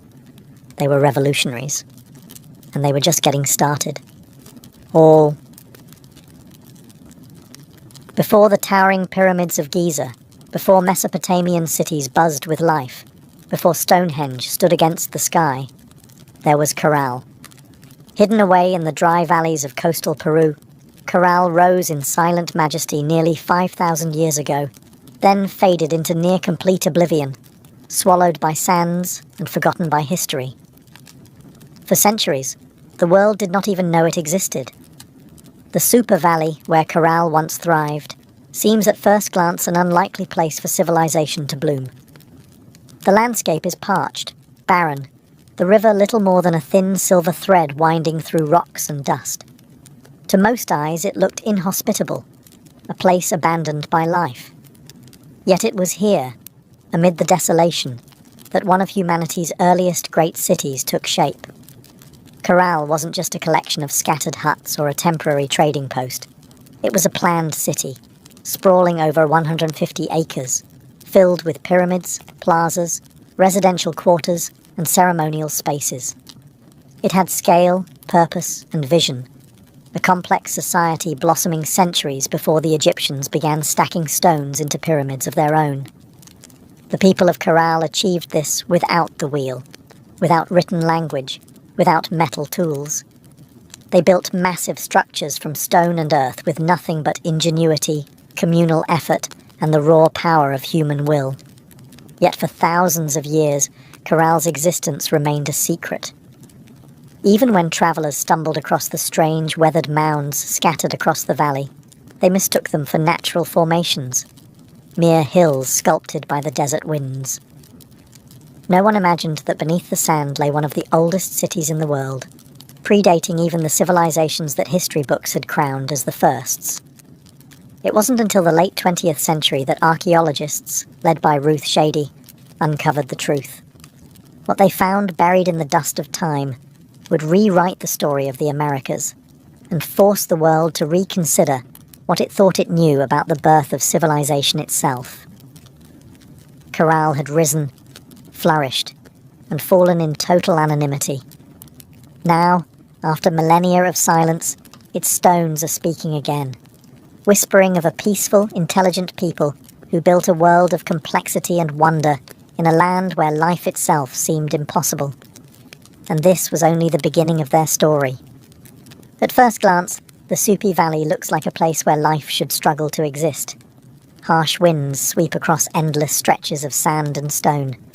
The sun beats down mercilessly, drying out the earth, baking the landscape into cracked, brittle sheets. Water is scarce, the river a meandering thread fighting for survival. To the untrained eye, it is a wasteland, barren, empty, forgotten by the gods. But the people of Corral saw something different. They did not see a desert to be feared. They saw a canvas to be shaped. They recognized the river, however modest, as the lifeblood of possibility. And so, with patience, ingenuity, and sheer determination, They turned this unforgiving place into a thriving oasis of life and culture. Their first victory was agriculture. They learned to tame the river's seasonal floods, building simple but brilliant irrigation systems that channeled water across the valley floor. Where others saw sand and dust, they coaxed green shoots of hope: cotton, beans, squash, guava, sweet potatoes. Cotton, in particular, became their treasure. It was spun into fishing nets and textiles, fueling trade with coastal villages and creating bonds that stretched far beyond their desert home. But growing crops was only part of their mastery. The people of Corral understood that survival in the desert required balance. They worked with nature, not against it. They built their homes and plazas from stone and earth, designed to withstand both scorching heat and the rare, punishing rains that occasionally swept through the valley. They studied the stars and seasons, planning their harvests with the precision of master astronomers. Trade became the veins and arteries of Corral's economy. Dried fish, cotton, fruits, and handmade goods flowed up and down the coast. In exchange, Corral received exotic goods: colourful shells from the Pacific, rare stones from the Andes, ideas from distant peoples. They were not isolated, they were connected. In a land where survival seemed impossible, Corral thrived through intelligence, innovation, and community. They didn't conquer the desert with brute force. They partnered with it, learning its rhythms, respecting its power, building a society that was not just functional, it was extraordinary. Against the odds, Corral blossomed into a beacon of civilization. And it was only beginning to rise.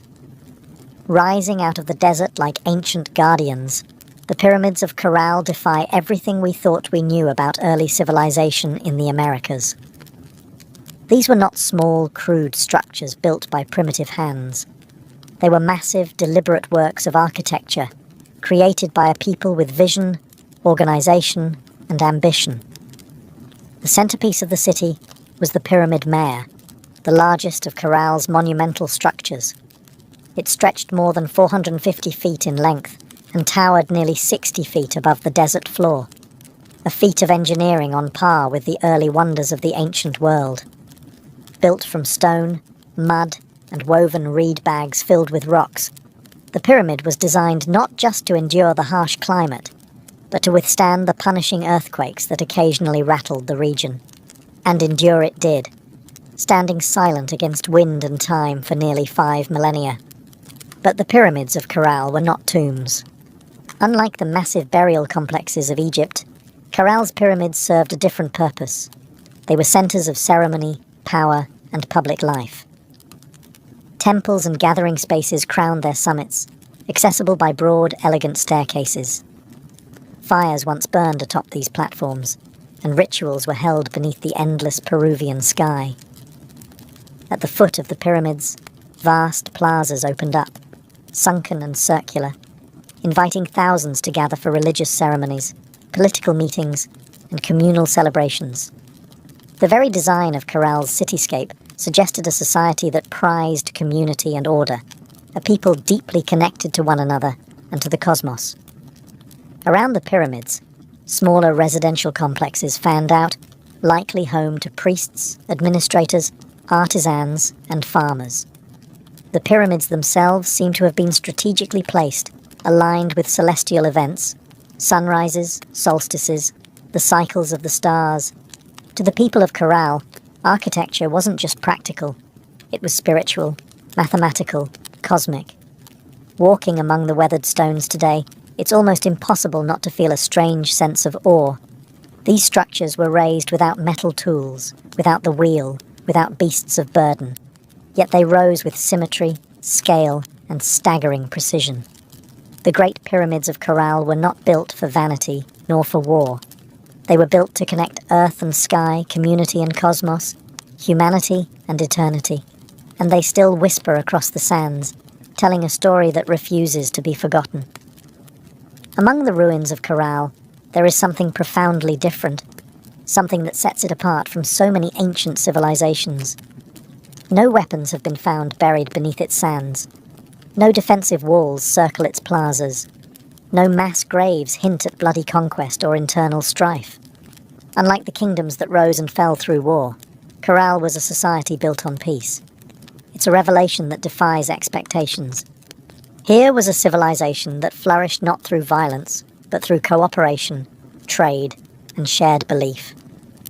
The people of Corral seem to have invested their energy not in armies or fortresses, but in architecture, astronomy, music, and communal life. Their plazas and pyramids weren't monuments to victory over enemies. They were centers of celebration, worship, and governance. This was a civilization that chose to gather rather than conquer, to negotiate rather than destroy. Trade was the lifeblood of Carroll's success. Cotton, grown along the fertile riverbanks, was spun into fishing nets that were traded with coastal communities. In return, Carroll received dried fish, an essential source of protein, and exotic goods from faraway places, colourful shells from the Pacific, precious stones from the highlands, and even rare tropical fruits from distant valleys. This wide network of trade stitched the region together, binding far-flung communities into a peaceful web of mutual benefit. And in the centre of it all, Corral thrived as a cultural and economic hub. Religious and ceremonial life played a vital role in maintaining social harmony. The city's grand public spaces and sunken plazas likely served as stages for rituals that united the people under shared spiritual beliefs. Music filled these gatherings, flutes carved from condor bones, drums made from deer hides, creating soundscapes that echoed across the desert, tying individual lives to something greater. Leadership, too, appeared to rely less on military strength and more on spiritual authority and civic organization. The city's leaders must have coordinated massive construction projects, seasonal agricultural cycles, and complex trade agreements, all without leaving behind the brutal scars of war. In an ancient world so often defined by conflict, Corral stands as a shining exception, a reminder that civilization does not have to rise on the broken backs of the conquered. It can instead be built by the quiet power of collaboration, creativity, and trust. At Corral, the stones still seem to hum with echoes of a world long gone. It was not just a city of buildings and trade. It was a city alive with sound, ceremony, and spiritual rhythm. Music and ritual were woven into the very heartbeat of Corral's civilization. Archaeologists, digging carefully through the dry sands, uncovered a treasure trove of ancient instruments. Flutes crafted from the bones of condors and pelicans, whistles fashioned from deer antlers, small drums stretched with animal hides. These artifacts were not simple toys. They were crafted with care, tuned to specific notes, designed to carry sound across the wide, open plazas of the city. In a world without written language, music spoke the language of the soul. Imagine it, the low thrum of drums rising at dusk, flutes keening like the desert wind, feet stamping on the sunken plazas as hundreds gathered under the fading light. Fires would crackle atop the pyramid platforms. Priests, dressed in intricate woven garments, would chant to the gods of the river, the earth, the stars. In those moments, Corral was not just a city, it was a symphony. The layout of Corral itself suggests that ritual life was at its core. The grand plazas were not mere open spaces. They were stages for communal ceremonies, carefully designed to draw people together. The sunken circular courts acted like ancient amphitheatres, focusing sound and sight onto the rituals performed at their centres. And above them all, the pyramids loomed. Not as tombs, but as sacred mountains built by human hands, linking the earth to the heavens. Rituals likely marked the turning of the seasons, the cycles of planting and harvest, the movements of the stars. Music was not just entertainment. It was a bridge between people, between nature and the divine, between the known and the mysteries beyond. No violent murals, no terrifying gods of war, no bloodthirsty sacrifices. In Corral, the spiritual world seems to have been one of harmony, celebration, and reverence. Even today, when the desert wind whistles through the ruins, you can almost hear it. The faint strains of ancient music, the forgotten songs of a people who found beauty, meaning and connection in the heart of the harsh, endless sands. Carroll wasn't just a place of music, trade and ritual. It was a marvel of engineering, a testament to human ingenuity in one of the harshest landscapes on Earth. Without metal tools, without the wheel, without draft animals, the people of Corral shaped a city of stone and earth that has endured nearly 5,000 years. Their achievements were astonishing. Massive pyramids rose from the desert floor, constructed not with small, fragile bricks, but with enormous stones carried across the dry valley. Workers transported rocks using reed bags, ingenious baskets strong enough to bear heavy loads, woven from the very plants that grew along the riverbanks. Layer upon layer, they built with care, stacking stone and filling the interiors with rubble to create structures that could withstand not only time, but nature's fury. And they understood nature well. Corral lies in a region prone to violent earthquakes, yet their pyramids and plazas survived largely intact. How? By mastering earthquake-resistant architecture. Builders used flexible construction techniques, layered fills, wide foundations, and rounded corners that allowed their monuments to absorb and dissipate seismic energy. It was engineering born not from textbooks, but from an intimate knowledge of the earth itself. Water management was another silent triumph. Despite living in a desert, the people of Corral developed sophisticated irrigation systems.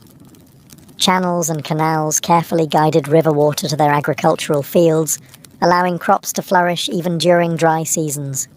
No water was wasted. Every drop mattered. The layout of Corral itself reflected brilliant urban planning. Major structures aligned with key astronomical points, suggesting a deep understanding of the solar cycles. The sunken plazas, with their precise geometry, were more than gathering places.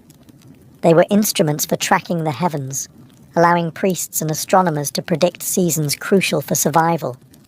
Even the city's organization spoke of a complex society. Residential zones, administrative areas, ceremonial centers, all were arranged in harmony, balancing communal life with sacred spaces.